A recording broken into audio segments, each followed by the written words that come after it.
We welcome you to our poetry stage. We have been performing through the whole festival. Whenever the band's on break, we come up and perform some poetry for you. And we are the Young Poets of Eugene. And right now I'd like to introduce you to Austin, who's going to come up and read some stuff for you.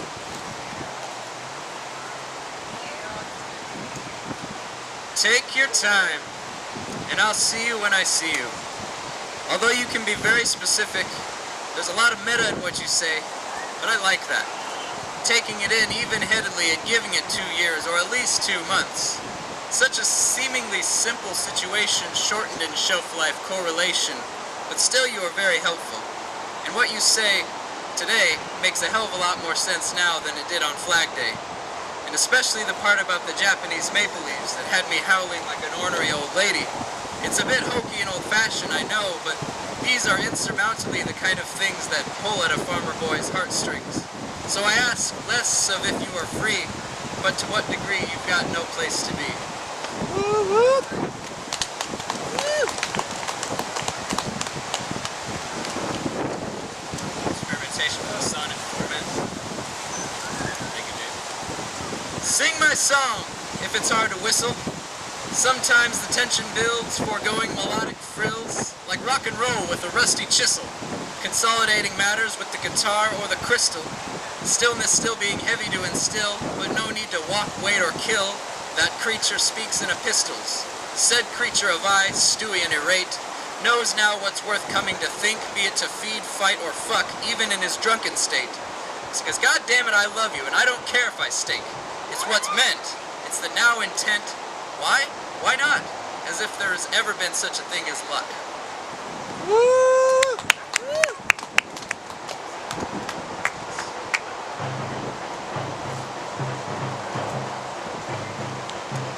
You know, it's rather hard not to feel slighted. But who else's fault is that really? How pretentious would it be to put the blames and burdens on those I love and think still love me? I know they still love me. However, which many days and cold nights are encumbered by a longing for more than just mere slumber. Is that such a selfish pine to chew for? Worth boiling the internal dialogue stew for? Suddenly, I am thankful for not being afraid and regretful. Slighted it still may seem, that much more is to gain whilst invoking the dream, bridging over once dammed streams of what is seen and what is said and what is felt. Feel! Present moment, some signs sulking about, maybe still being afraid. Afraid of you? Certainly not. Heavens no. Just as often as it is these days to be misinterpreted saying hi-ho, all the while just as often a seemingly simple sentiment that all life projections come down to. Always. And always so close. It pushes that much further away. What good does it do to suppress all that anger gunk? But then to what degree is it healthy to express it? Dependent on how I fling and what or who I fling it out about. Flinging out? Idle time? Interpreting your various pantomimes? But maybe they're mine and I'm just trying to feel important, right? Bogus, man. Flow is totally bogus. And I should know this. In Godspeed, it's like you think but you don't know. Or I don't know. Not you. I mean. No, yeah, I mean.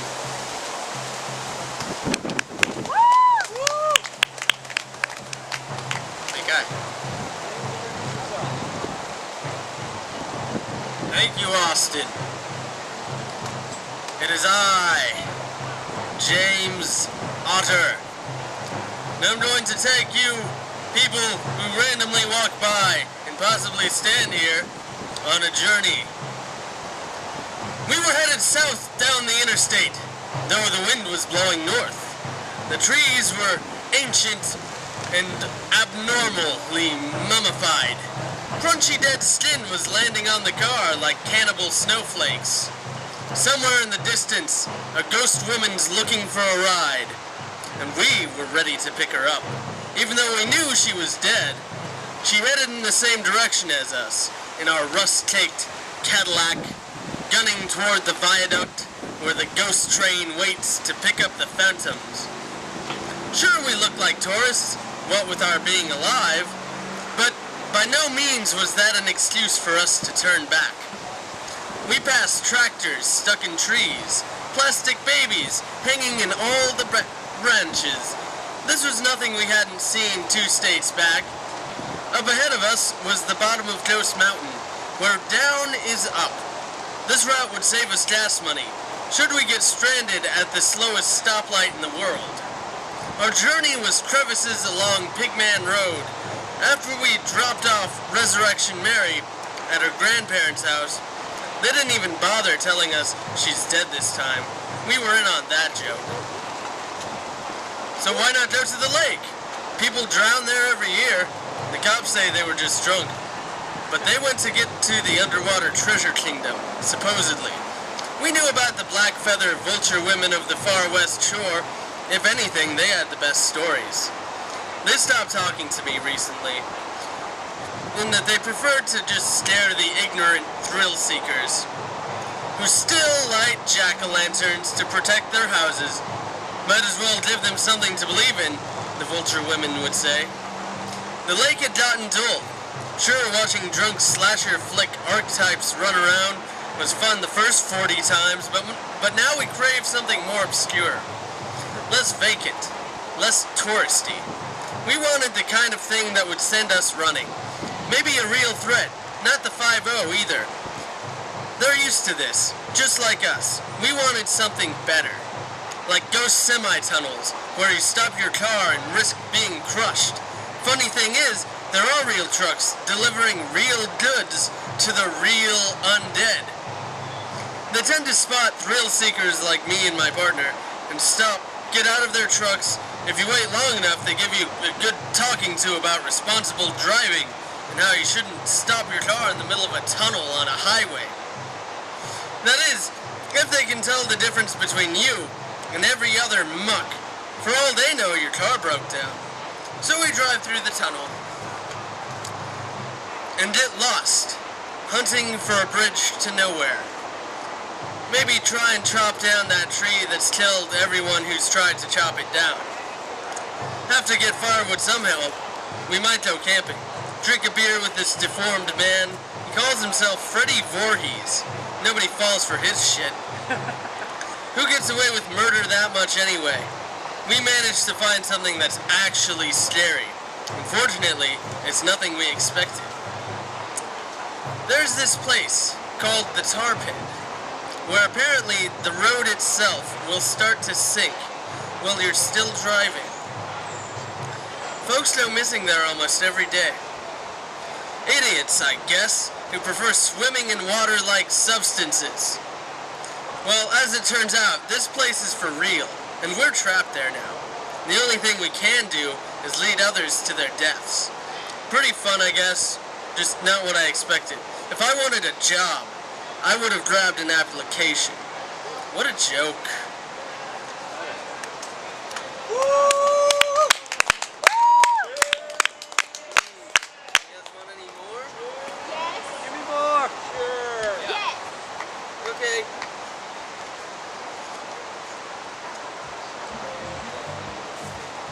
How's picolus sound? Yes, that sounds amazing. What? Okay. Yeah, I'm not trying to step on anybody's feet. Alright. We had left our boring 4-bedroom houses. We don't like how avoidingly empty they be. So, we're gonna berth a pickup truck. Drive around the West Coast picking up the best stuff. We'll collect turtles and mattresses, big screen TVs, garbage, not junk thrown out, just garbage. The cravings aren't enough for us. The pica virus has us. We don't want to taste real food, not when there's paper, million books, newspapers, bricks. It's all protein somehow. Maybe if we think hard enough, it will be. We will be able to cope with the fact that, screw coping, we live it. We drive down that spiral, and when we come back, we fling gravel everywhere, because it's fun, and pennies. Who needs pants? They are too edible. That's why we have to go to the local farms and release all the goats that are getting in the way of news. How can Sunday night newscasters expect me to not change the channel when my lover's chopping up the remote, blending it together with Vicodin and other opiates? We drink that instead of coffee. May as well dress up in a tomato or a banana costume, make believe we're something edible. Come on, you sexy volcano goddess. Make us beautiful. Eviscerate our fleshy human bodies. Pompeii, baby! Can't we just dance again? Hand in molten, ashen disaster shroud? This is too boring. There's not enough road tar to keep us from bemoaning or not being with you. Figure, if we eat enough broken glass, maybe, just maybe, you'll come into our lives. We'll steal a trampoline. No, all the trampolines. In San Francisco, we can't even hear people crying anymore. We stopped blinking weeks ago. Sleeping, they're just waiting for the spicy cayenne seasoning to settle on our milky membranes. It ain't enough, Pompeii. Come to the West Coast. Make us immortal, tragic statues. We want it bad. Bad enough to smoke coffee grounds. Eternal punishment is the ultimate sexual outcry we can make. So let's make a toast to poor choices and good grief. It's over, Pompeii. You're just like Santa Claus, never coming. You're here. Thank you.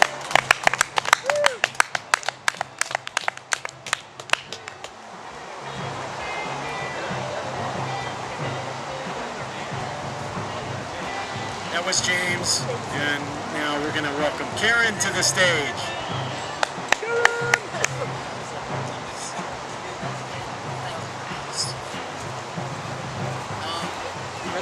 This is a confession as I speak right now. Okay. I took some poison from a jar. It's white, crystallized, and marked danger. I knew better. But I didn't mind, because in my mind, poison is all the same. Hell, moisture down with some hot coffee. And right now, I'm feeling congratulated gratitude that I can actually stand in a dish of a sheep state. I'm not feeling well right now because I did have that poison. But I take poison every day. Medication, you call it. And it is slowly doing its job. In the mountains, from a distance, I could climb the highest peak. I could realize myself in a gown of fire. I could reach beyond tomorrow. As it is, I drank the coffee with the white poison. Ate the white poison once today, but probably tomorrow, if I'm wiser, I will eat the poison again. You see, I am like that rat in some Skinner-like condition. In the reality that right now I feel stoned from the poison, the medication, the granulated powder, the mindless drugs that I take every day to make me mindless. My friend tells me not to do this. I'm better judgment for myself. But do I listen? No. He calls me a drug addict. Well, in a way I am. I mean,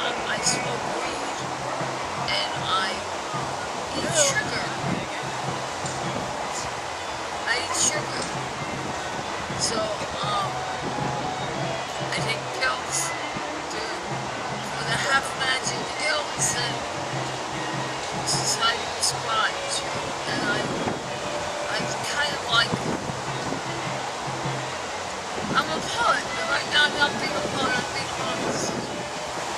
And in the perpetual magic of the moment, where birds in an imaginary sky are reflected by the light within, and everything is crystallized in some sort of mountain, some sort of perception. I'm not well today. I've been fighting demons. I don't feel well. I don't feel good. I don't feel good because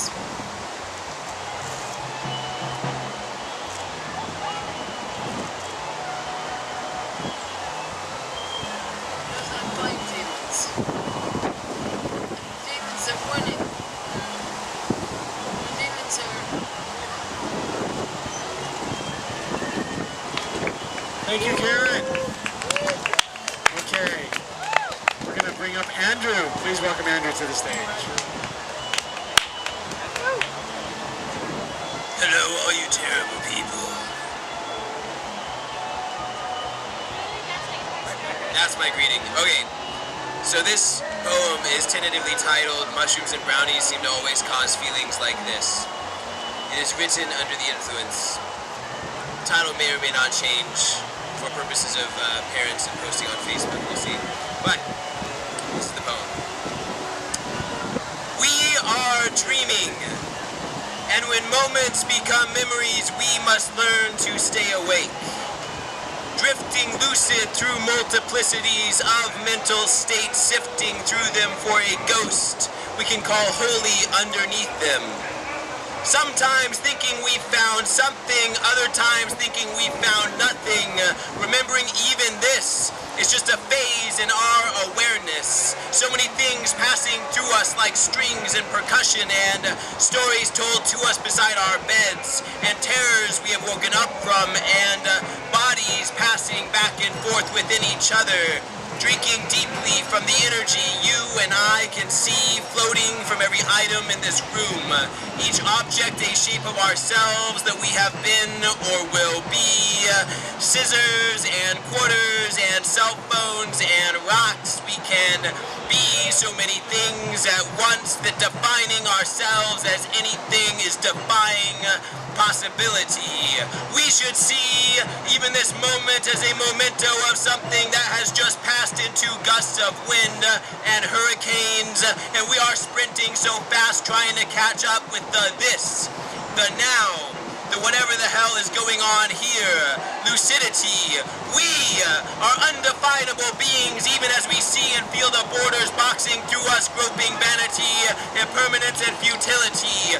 These are goads placed perfectly by God's good henchmen, guiding us to muses ready to make miracles, burst from wombs, terse held tight in each cell, infinitesimal, like crop circles from Pluto. Each one of these is a goad that God has given us. To let the existentialist in us pierce through us and realize there are more of these damn goads everywhere than any of us could have expected. They are all over everything right now. We are even made of them, so sensitive enough to see we could feel so much suffering, so much discomfort and angst laced into every bleeding second we are in this place. Oystered within, yoked to anything under the sun we could hope to find refuge in. Like genies through the desert sands chasing mirages. Banging, banging, there is clanging from the outside, kitchen pans bashing. And at these times we can feel it. You know, those times when you feel like you're dreaming. It is circuitously frictious in a way we hope is not malicious to fracture us. But it is beyond that. It is each change in tempo, an invitation to forget the last song and become enthralled in dynamics you will find your limbs meshing with if you let them. Even though it is a new beat, even if you feel offbeat, all you can do is to keep breathing and you keep dancing. You stop thinking about what you should be doing and you become enthralled in learning what it is to be and be a being such as this. Undefinable by any microscope or telescope or isotope or shape or slope. You are not defined by shapes. Shapes are defined by you. You do not beat to tempos. Tempos beat to you. And seasons change for reasons we're not all that privy to. Like me and you going in and out of this dreaming, awake, lucid, so real waves, percolating pieces, shadowed, endowed. We are well-endowed beings to be so filled up in this awareness that the providential goads are invitations to openness, that the universe can always be weirder than you think it is. Those goads poking through as points inside poems, challenging us to speak to ourselves from different perspectives, to try on different voices and do that long enough to realize we're all just playing around, and this is meant to be. And if it's not, it's wrapped up in inevitability, just as good as fate, you see. I know who you are, and you know who I am, because I see you, and you see me, and I am like you, and you are like me, just as I am as you, and you are as me, so whether or not we ever meet, we understand each other. I'm dying, and you're dying. But I'm not you dying, and you're not me dying. We are dying, separately together. You and me, it seems undefinable even by these words. Just letting the spirit move us whatever way it does. And sometimes the spirit seems to contradict itself. A goad to interrupt our Tao, to come to realize we have not been bowing to existence properly. I mean, look at me. Look at you!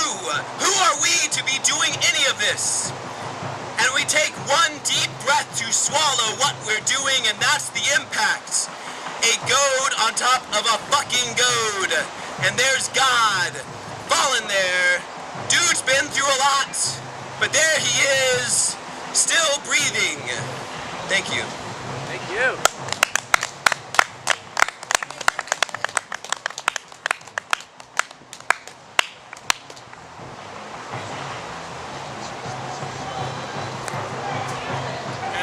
Somebody lost their pen. Okay, Candace, you got something? Candace, bring it with some improv.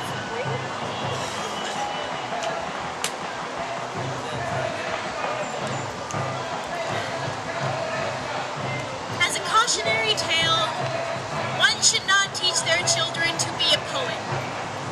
Because being a poet will make them an outcast in concrete institutions that we are all forced into by our birth as American citizens. Teach them science. Teach them how many miles the moon is from the earth. Teach them how many layers it takes in a tree to determine its age. Don't teach them how to look at the colors on the tree, the leaves, symmetrical structures. Teach them how to mow their lawns. Teach them practical stuff that they can teach their children to live cozy little lives. Because if you teach your child poetry, they will be an outcast. They will see things differently, and they will speak in tongues. None of the other children will want to play with them because they'll have more insight into everyday living than they will ever.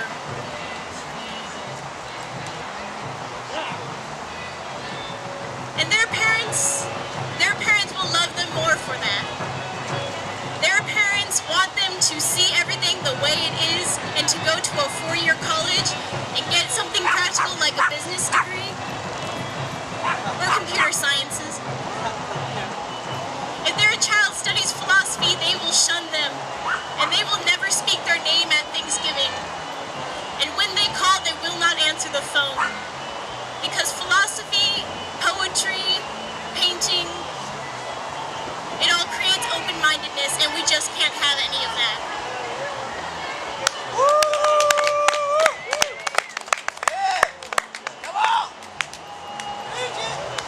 Was that awesome improv or what? Okay, I'm going to do one from one of my books.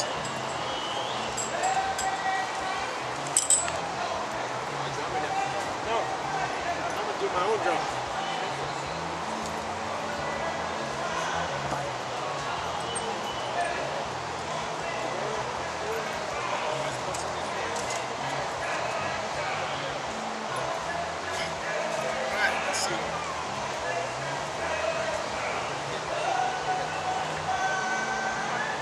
Okay.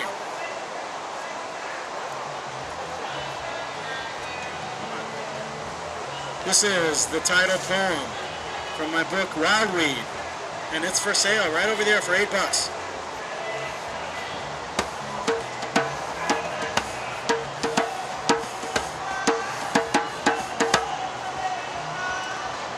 My stuff is rough. It's bare bones. I hate to answer telephones. I want to look you in the eyes when we speak. But it ain't no use in this fast-paced world to ride a horse or court a girl. If you take your time to get there, she's just moved on. And what becomes of the alley cat on the night of the hard-driving rain, when the lightning speaks loud and everyone crowds in the shelter of warm window panes? I live my life in a pot-bellied stove. I'm an oak tree with ages to tell. I'm the earthquake commander, a green salamander, a salesman with nothing to sell. But did you see me on the night of the new, when everything changed in an instant? The air was so clean and the grass was so green that a new age did not seem so distant. In the quiet, an angel calls, awakened by the engine stalls of the inner city, pondering its sleep. The dream is a draftsman, a hill-dwelling craftsman, a step in a puddle on the road to forever, and life is a boat in a great castle moat. We all circle, yet must row together. Now is then, and yesterday's tomorrow. But how can we live it like we mean it, when we're running so fast that the race cannot last, and the space in between lies unseen? Or is that to lay in a meadow and ponder the meaning of the wild blue yonder, the stars at night, or a daffodil? The momentum is great as it rolls down the hill of imagination gone to seed. I'm a wildweed. Why do I feel so safe in the rain and long to sit behind waterfalls? I gaze at blue crystal, I tell tattered tales, and listen when eternity calls. Maybe this just goes on and on. Or maybe the hunger can't fathom the dawn. It's the spark in the dark behind your eyes when you sleep just a moment, and then it is gone, and you weep. Sheltering skies pour forth from your eyes and germinate the seed of my fast-growing need. I'm a wildweed. Yes, I'm a wildweed.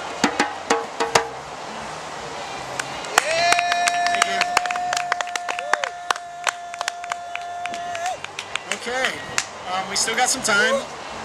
Who's got something to give? Who's got something to give? Come on, Austin. Please welcome Austin back.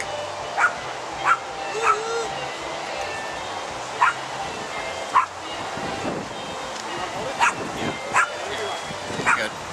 Cool. All right. Bit of psychedelia of sorts. Rabbit, rabbit, white rabbit, hopping mystery flares, excreting electricity onto the blurry Blair air. Built up, rooted, raw sun anticipation is Isis's vibrato relation. Through the tube amp sustained love generation on the eve of amoebic celebration. Yes, yes, y'all. Come one, come yard, come all. And kick back and laugh at yourself, spinning in the quandric spiral, projecting on the fronds, and laugh again, knowing even whilst in the midst, I and I, above and beyond, all along. Unto these siestas that we do, that recoup those of holographic and or crystallized truths, For this use, mushrooms in the afternoon shan't seem reduced to merely a strange thing to do. I think this and thus I gnosis.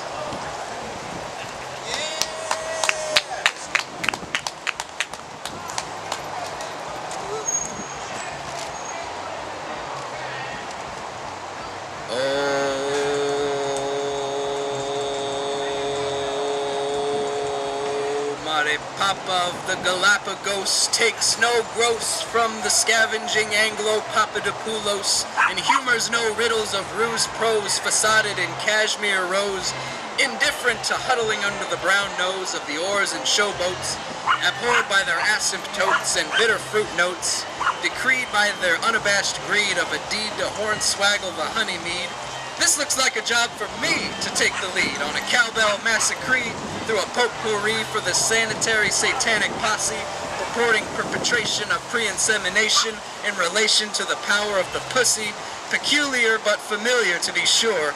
Maybe I don't need to get too particular at this point, but it's most pertinent when they say shit like, oh, don't get me started on the tzatziki, the tempeh, the teriyaki, oh, yes, tantalizing be the burgeoning privies and amenities of the petty plebeian bourgeoisie.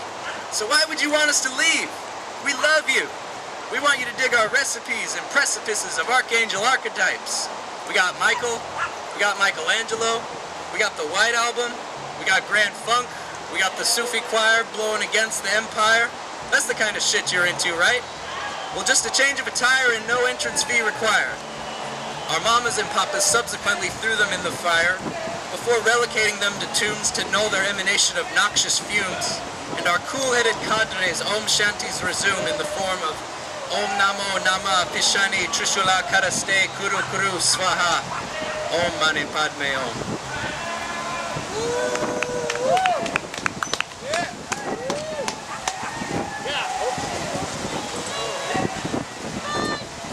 We're competing with the wind now, but it is getting cooler. So I think Andrew has some. Oh, who went? Did James go or did? I went after him. All right. So should we have Andrew do one or you want to do one? All right. James wants to do one. Welcome, James, please. All right. This one's all about discarded. Now you'll find out.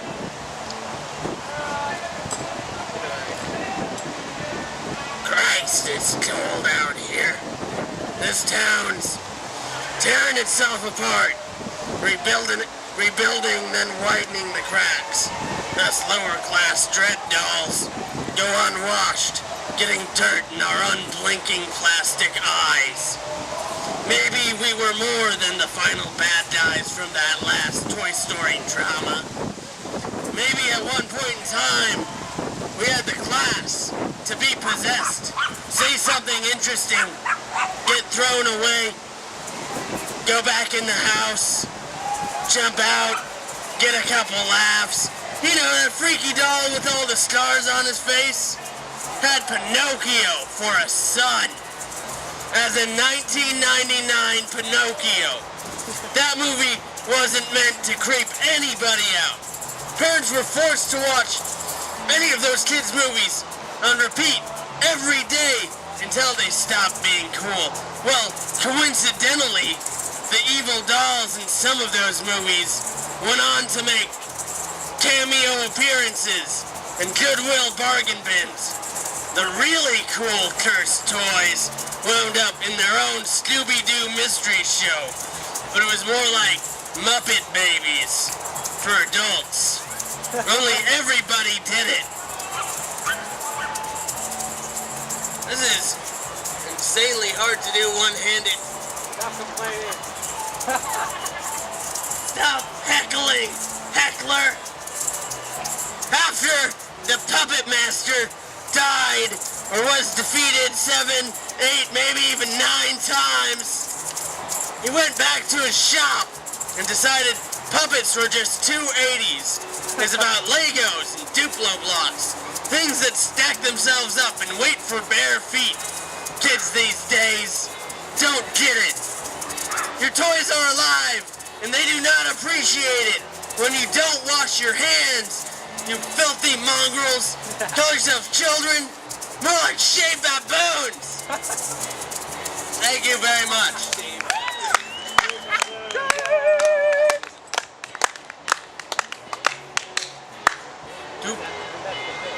Let's hear it again for James.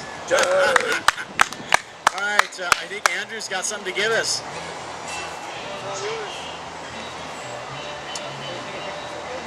All right. I don't know if you guys have ever seen the movie Cloud Atlas, but Cloud Atlas is a life-changing movie. And this poem is written under the influence of the symphony in Cloud Atlas. It's called The Doctrine of the Cloud Atlas Sextet. The man behind the pulpit begins speaking to his children in his cave, saying, God is like the Koch brothers in the late 1950s, inserting millisecond frames of influence to reference to, because we all know how well that works in getting people to only buy what is for sale. And each moment is a snapshot, and our eyes too slow to catch the subliminal messages that life is vocalizing. But occasionally echoing and reverberating through our being, the voice of our subconscious catches up with us, and we call those leanings and inclinations and impressions the voice of God. Like each second is a beatific vision we are missing. Each fragment of a tattered life a contribution to the story of the God of God, clothing itself in the veiled curtains of humanity and canine-anity and elephant-anity and apricots. Each a fractal of the interconnectivity of all beings and non-beings, unfolding in the synchronicity of time that is really more like space, where the events of the moments of our lives are eternal splotches on a cosmic canvas with the gods looking down at them, while we, confused, walk along the sacred plane of being in all our infinitude, forgetting we will never really die. Because nothing ever really starts or ends. Because each full breath we have ever taken is still being breathed by us long ago on the other side of the cosmic circle. And every piece of this growing myriad of pictures which we wish to never end is still going on. And we are here forgetting that the only reason we don't know it and feel ourselves moving from frame to frame rather than eternally in each frame, eternally living, eternally dying, eternally learning to tie our shoes, coming forth from the womb, shaking the hand of the first person you ever sucked up to, formulating your first argument, awkwardly grabbing your first condom from a bowl of free condoms and preparing a will. It's because games are only fun when you're able to lose, and things are only worth fighting for if you're fighting against something. And hearing each story at once would certainly deafen us from all stories, and a plenitude of metaphors to pontificate upon a single metaphor makes each of them meaningless. Because if you have a box without an outside world, you don't have a box. Portraits are defined by their borders, and so people are defined by their limitations. So here we find ourselves, gods in disguise who invented religions as ways to worship ourselves while still acknowledging the frailty of our present incarnation. And just as public speakers like to repeat themselves, we do too, interchanging between you being me and me being you, and this process of forgetting is necessary, so that by the time I have lived 1,000 lives, I come into your feet, feeling brand new. You see, we are dreaming of ourselves, dreaming a dream where we were dreaming about ourselves, dreaming the dreamiest dream we had ever dreamed. So dreamy, we forgot we were dreaming and fell into the dream. And the dream became reality, because what is real and what is a dream when you are such subjective creatures as us, as this, where really the only thing that is really real is what we have sense of to be real at any given moment of time, which is more like eternal space, so that falling asleep we may just as easily be waking up as sleeping, so that finding myself on the other side of my eyelids, I enter through to the yellow brick road and fall down the rabbit hole into a truth that is stranger than fiction, yet true nevertheless, where Leonardo da Vinci in a past life is a caveman taking blood from the carcass of a bull, splattering it on the inside of Plato's cave, and telling his children, this is a picture of the universe cutting itself in half so it can have sex with itself.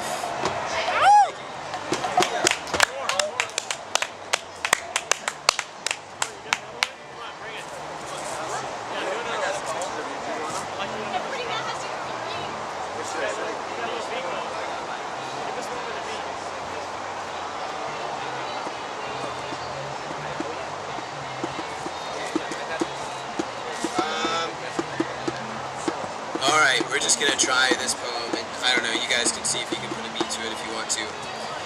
This is entitled Apology to the Other.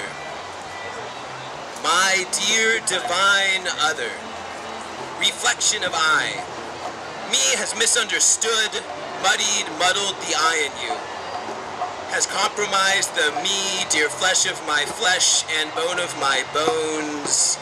Forgive me when you don't feel it. Don't feel like we are lovers, divine others who have not yet touched. Like we do not gaze bewildered by the same sky. Like we together are not glued to this same rock. Like we together, us, are not fraught by our gods and lords at times. Like we together, us, congregated in ourselves, do not balk at the solidarity in the face of diversity prospect at times. Dear divine, I forgive me, have loved my many clones, have cut me in half and loved without loving you, and thus have loved no one and learned nothing and am no one, if not inside you and me, like these parts of us are made for each other to lose it, to lose me, to lose us under the sheets, under the macro umbrella category that above all micro umbrellas like white, purple, blue, black, Jew, Christian, Muslim, Hindu, Zoroastrian, sane, insane, man, woman, hermaphrodite, single, married, rich, poor, bond, free, child, elder, disabled, gay, straight, thinker, worker, feeler, wise, non-believer, foolish, sinner, saint, Republican, Democrat, dirty, commie, etc., etc., says simply what I always forget. Image of God plastered all over you. I see myself and I see God, whoever you are, whatever you worship, and I am in love with myself and you and God in this Trinitarian bliss. Listen, our existence is not separate like this matrix might tell us. The blood that pours from each of our wrists, slicing like we want to be Jesus, protesting against the machines, testifies that we pour the same color, brother. Let us mix. Let us mix. Like the fetus we came from is sick and the fetus we form is the cure. Like we don't want off this love high. Like solar power and wind power are not enough. Like the kingdom of God come into the animal kingdom with boundless unhypocritical grace. Let us mix. Like divine sinners dying to love, to live and live in our neighbor. Mix in each other's houses and with those with no houses and share. Like a dirty commie would be proud of us. Let us mix. Like contradiction in creeds does not mean contradiction in hearts. Like the rational necessity for the exclusion of what's not true will not pose a barricade against knowing none of us perceive perfectly one another. Together we many, let us mix. Like divine rebels fucking for forgiveness, let us mix with our political others, our sexual others, our religious others, our racial others, our cultural others, our whatever ever others. Not hijacking mystery for stereotypes or exchange for compromise. As we are, let us forgive as we are forever tied since that butterfly flap, the first butterfly effect binds us. As we are many images of one painter, dreams of Vishnu, muddied and muddled by fear and perception. Let us love, let us mix. I forgive you. None of us knew what the hell we were doing anyways.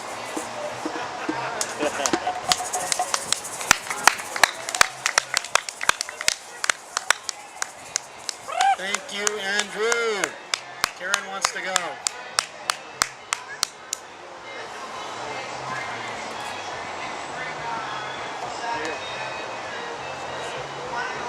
The essence of life is unveiled by the sheer beauty of the moment. Every breath within that comes out without a word arrives in my mind right now, only to be exalted by its exaltation. When I look at the words that I write in the pages of the sky tonight, and I see myself in flight of myself, I realize there is nothing done that isn't undone, and nothing undone that isn't done again. Every moment that I speak every breath that I awake, every purpose that I put before my feet and take and measure with the words I speak right now from thin air, the words that measure me, and by comparison will take you in by surprise. Where I am, the illusion of myself, and I don't seem to exist at all. Transparent, thin to touch the skin, like leaves dancing in the wind. I realize that is who I really am. I'm no more than the whisper of a God-spelled night, of a bird who hunts amid the flowers of the reeds, in the fields, in the lakes of time.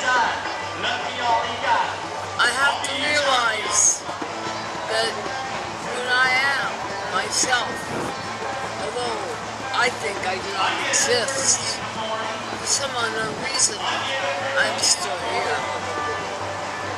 And I bear my heart as a true, blessed bone of light. That I could actually be, as my friend said,